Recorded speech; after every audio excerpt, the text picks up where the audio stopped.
Welcome back to Breakfast Central. It's time for us to look at what the newspaper headlines are saying. And joining us this morning to dissect and cut into different pieces and also digest the newspaper headlines is a friend of the house, Uade Ahimie, Head Strategy and Public Affairs at Nairametrics.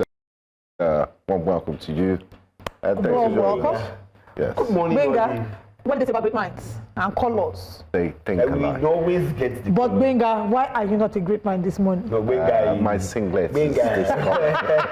Benga is a simple man. My singlet is this color, but I can't review it on national TV. You are just a simple man. Just make it white, black, dark. No wahala. Don't complicate things. Did you work in the bank? Never. Okay. My math is terrible, but I can count money.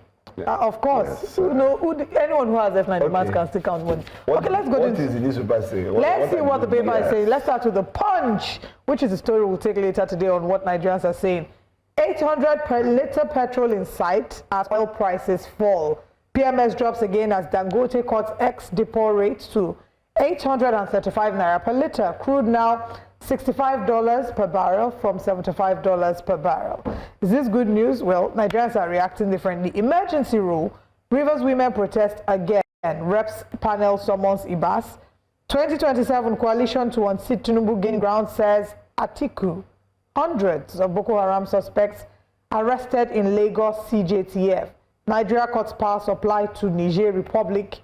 At the top, EFCC and SEC move to dismantle Ponzi schemes. Will they be successful? I don't know. Will some Nigerians still invest in another, fraudulent one like this? Most likely. Tinubu's France retreat sparks backlash amid rising insecurity. Plateau killings, police arrest key suspects. Governor bans night grazing. Northern governors in joint push against resurgent attacks. Let's start with the Dangote story. Dangote cutting the ex-depot rate to 835 naira per litre, and it seems that 800 naira per litre is in sight. The petroleum manufacturers, Ipman, thank you. P-man. You want to sink. Creative. The Independent Petroleum Marketers Association of Nigeria had guaranteed us that petrol has the potential to come down to as low as 500, I believe they said, thereabouts. So is this good news? Great news? If we get back to oil prices around COVID, between $30, $20, $40, then you might be able to get there.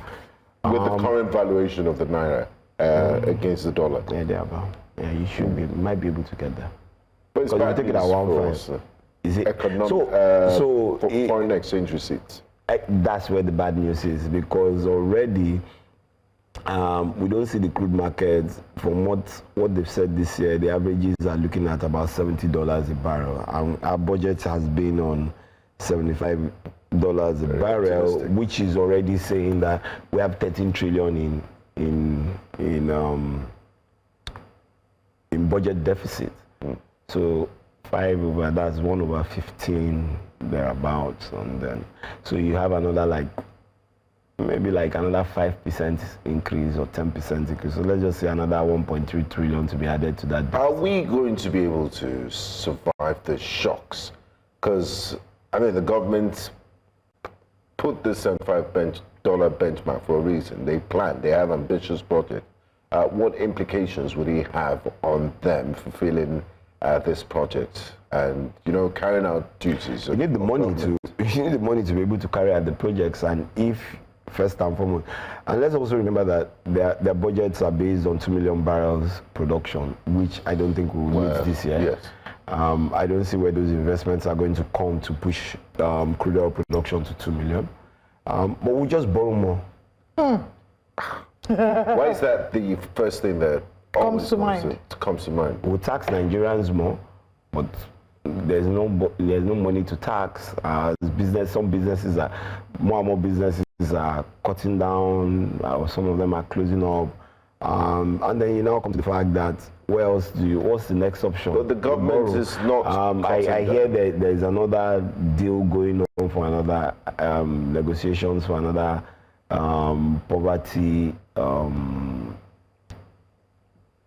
poverty, the World Bank poverty, what's it called, for another 17 billion.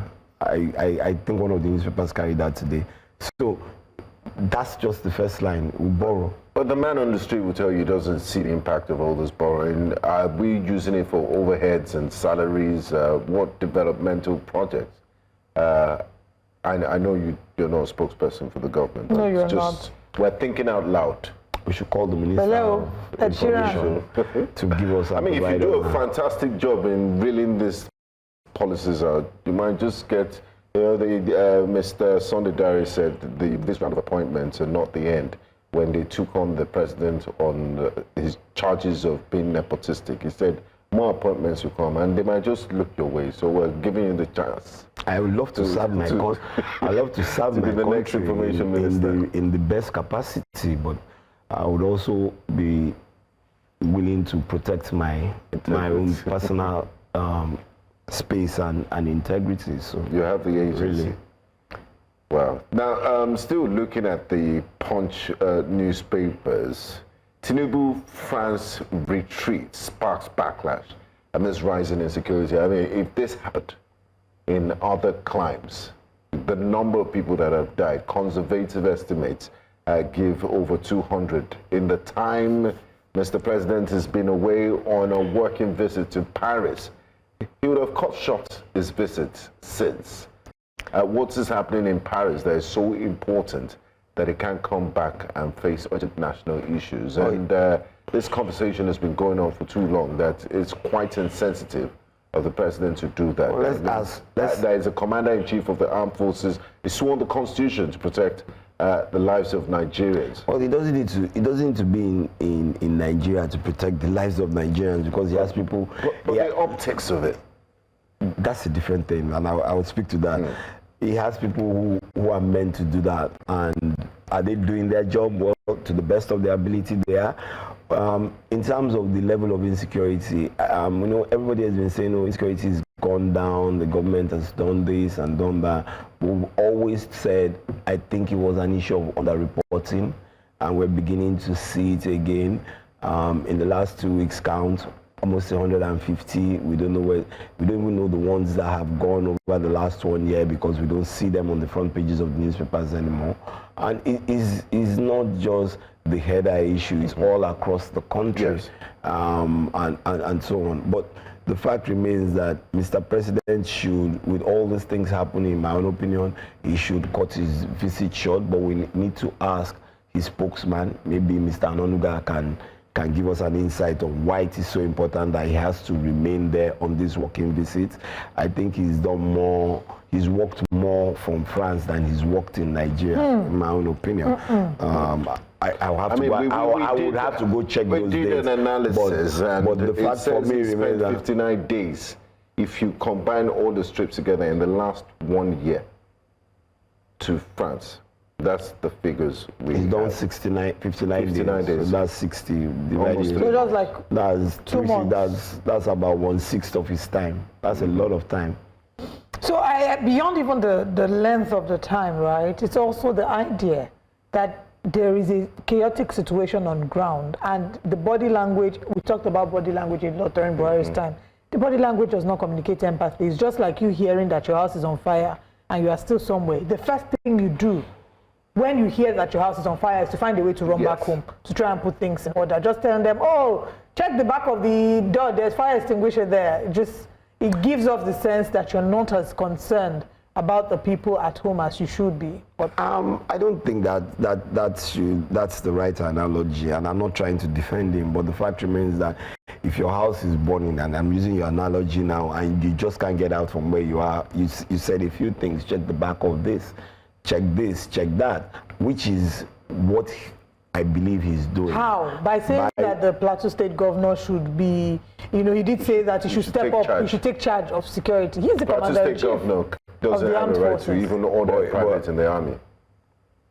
Wow. But take charge of security. So the question here is, and I don't know, the question here is, what has been the issue really? I mean, what has been the relationship between the states and the federal government in terms of issue of terrorism, especially in these areas where they know that it has been very rife. So if there is a relationship, and which we also need to find out, is that what he's speaking to? I'm not trying to defend the president here, so don't get me wrong. But like I said, he has people who are meant to carry out these activities, and he doesn't need to be in Nigeria to give the others, because you can Commander-in-Chief Armed Forces. But so, Commander-in-Chief doesn't mean that if there is a war and they are fighting, that he's going to be at that war. But it gives a level of confidence and assurance to the populace that we have a listening and I agree with you. Are you with me? And I agree with you that he should cut his trip short with all the things happening. And don't get me wrong, but let's not also forget the fact that he has made some statements, he has sent his condolences, he has asked those in charge of the security architecture on what to do. They have said they are deploying more troops in that direction. So give or take, but the like you said, the optics doesn't pay well. If Nigerians are being killed by terrorists and you can't cut and like I said, I don't know the reasons why he can't cut his working visit. Why he can't cut it short and come back home? So I really don't know why. So because we need to ask. Even Nigerians need to know what is so that's the question. Trip about. Yeah, what's the trip about? You've been away for 2 weeks. You're our so leader. What are you doing there? Is there a bilateral meeting, or are you meeting with other European leaders and so on? But those are questions that nobody tells you. Just say, the president is going away on a working visit. What kind of working visit? If it was Olive, I know the answer. Because when he did go on a state visit to France, we all knew that he went on a state visit. So what's a working visit? I really don't understand. Before we move to our next paper, The Guardian, I just want us to touch on this briefly. EFCC, Security Exchanges Commission, moved to dismantle Ponzi schemes. How do you save human beings from themselves? It's like legislating or regulating church activities or religious activities where they offer miracles, and you know that these miracles are obviously dubious, but it's the person's choice. It's your choice to believe in 100% return on investment. Does the government have a responsibility to, to protect you? Yes, they do. And the responsibility is first and foremost to pass the regulations to guide against that. That's one, which I think they are. And then the second part of it is to continually educate people about this kind of schemes and how people understand. So is this case, this EFCC and SEC doing what they're doing now, is it not a case of medicine after death? No, but I don't think so. I don't think so, because I mean the numbers. So Benga, let me explain. Well, the numbers are huge, and it's always huge. So if they were working, why is it huge? This isn't the first time. This isn't the first time. In the last 5 years, this is about the third or fourth massive Ponzi scheme. In the last 10 years, it's probably more than that. And sitting in the media space and dealing in the financial space, we see it every day. And you're continually trying to educate Nigerians on XYZ. Oh, my brother just put in 1 million and he collected 1.5 million.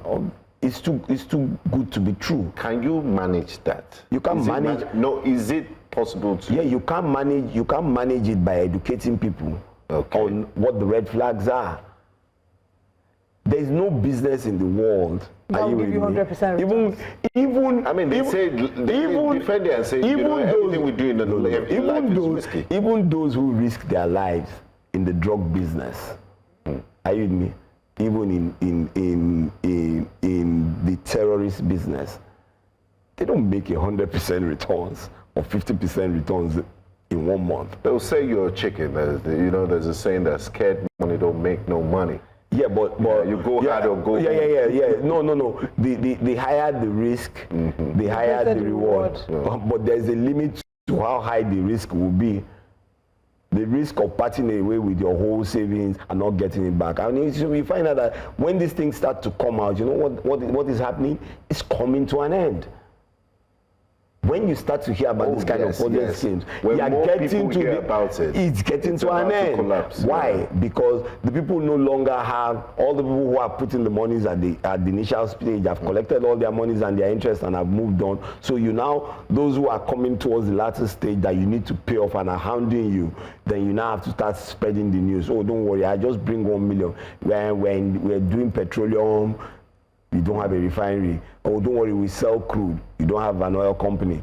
Maybe you are into science. So those things are there. So it's to educate people and continually let them understand it. But you can't protect a human being from his own greed. Let me put it that way. Very well, Sade. Now let's take a look at the Guardian newspaper. There's so many important stories here. We start with the headline: suspend France trip to address insecurity or details at Tinubu. There's also insecurity, economic concerns trail Tinubu's push for French census, national head count. I believe the last time we had a census was in 2006. Uade he's a numbers man and they deal with statistics and figures. He'll be able to give us more insights into that. And fresh killings in Benue, another day, another killing, claims 10 lives. REA Lagos to replace over 4 million generators with rooftop, the rural electricity agencies, to replace 4 million generators with rooftop solar. I'm looking forward to that, and I hope it comes to fruition because of the noise and environmental pollution that generators emit.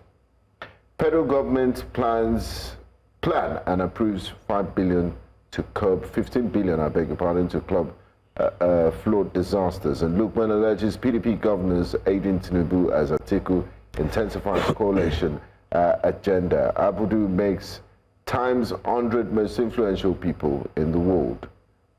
Okay, let's start with the national headcount. Why is it important for us to know our population? Why is the national headcount important? So for a number of reasons. One, economics. So you know how many people you have, what they call that thing, age group, youth, adults, and so on, so that you can actually plan. You have more.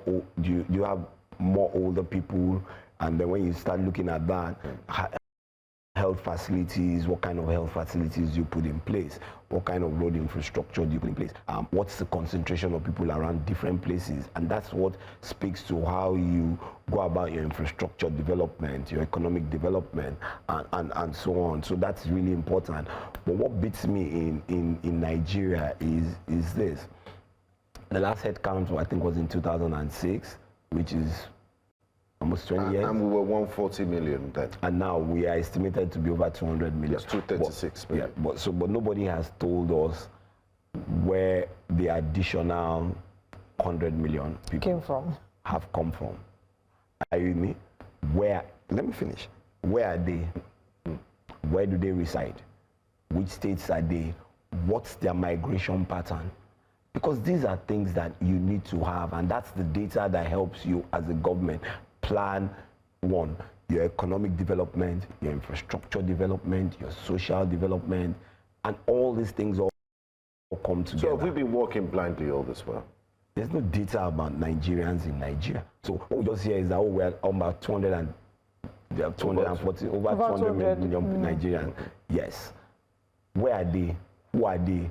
Now, a good way, rather than continually putting, in my own opinion, putting so much money on doing headcounts, is make the NIN system work. Exactly.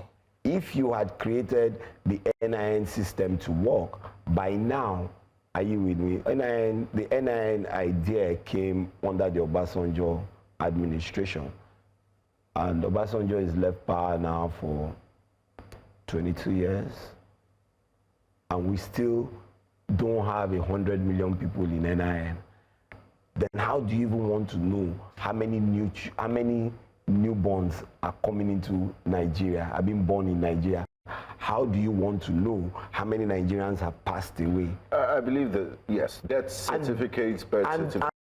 And so when you issue a death certificate, you should be able to tie it to someone's NIN so that record can be expunged. Yeah. You don't need to expunge it, but it's closed.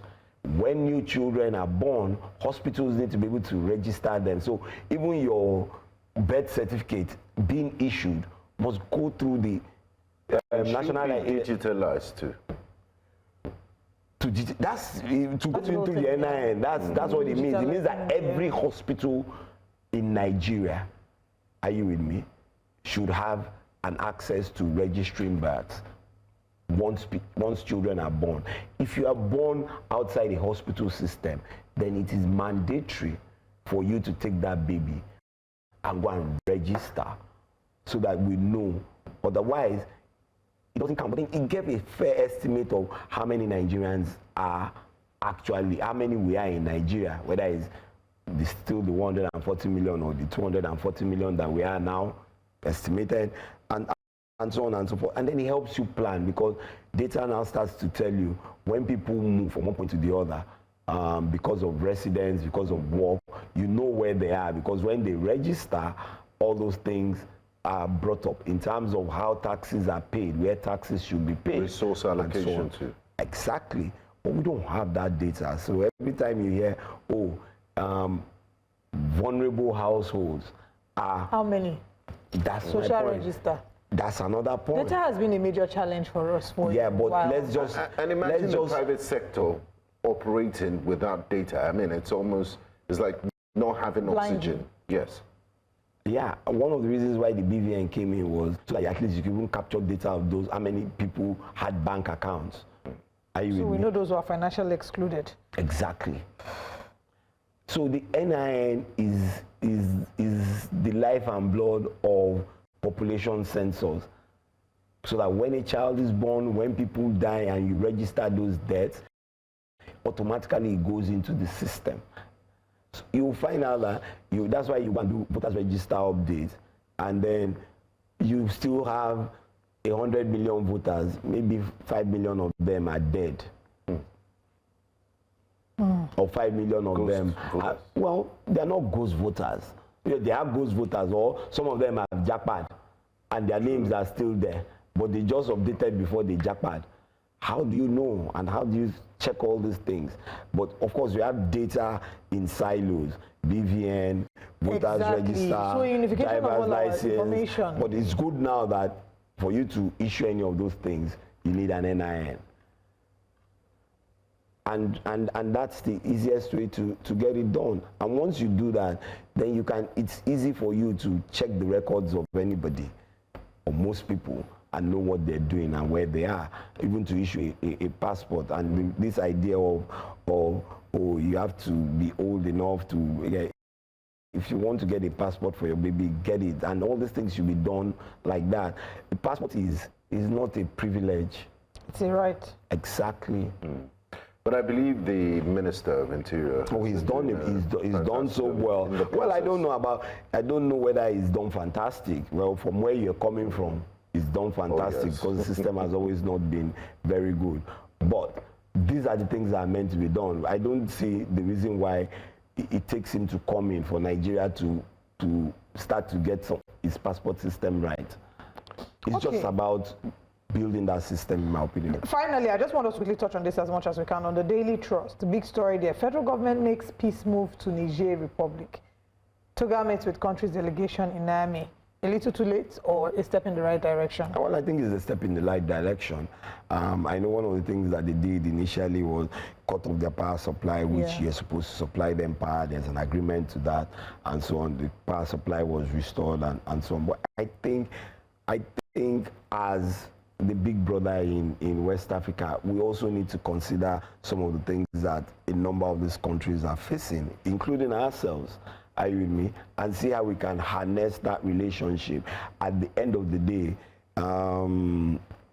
border security, sovereignty of countries become very, very important.